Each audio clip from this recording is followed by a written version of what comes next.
النهاردة هجرب 3 أنواع آيس كريم لأول مرة في حياتي هجربهم. أول آيس كريم هجربه من شركة فرايدي، آيس كريم كراميل بسكوت. الآيس كريم ده ب10 جنيه بس. تعالوا نشوف الطعم جميل ولا لأ. ده كده شكله البسكوت كده الكراميل.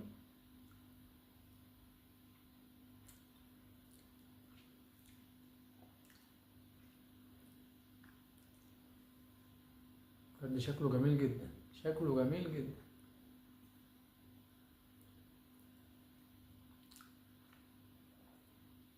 بجد الايس كريم ده من احلى واجمل الايس كريم اللي ممكن تجربوه بالسعر ده.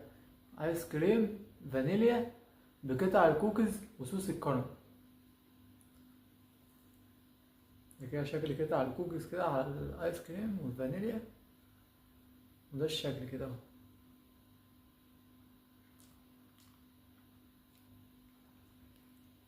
إيه الجمال ده يا فرايدي؟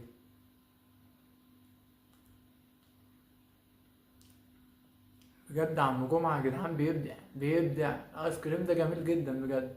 هو ده الايس كريم بجد اللي الواحد ما يزهقش منه. الحجم ده كده ب10 جنيه بس، والكواليتي ده بجد ايس كريم روعة وحكاية. تالت نوع معايا كده ايس كريم كوناتي من شركة جيل.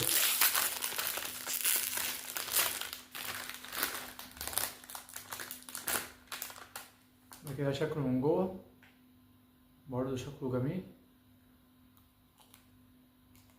ايس كريم كوناتي من شركة زيرسي، بجد حكاية حكاية وجميل بجد، وشكله رائع جدا زي ما انتم شايفين.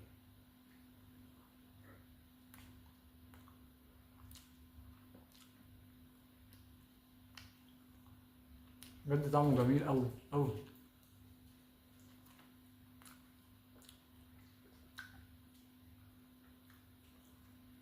ايس كريم ب10 جنيه بس بالطعم ده، بجد حلو جدا على سعره. بجد جربوه، بجد هيعجبكم جدا. ايس كريم كوناتا من شركة جيرسي، حكاية حكاية.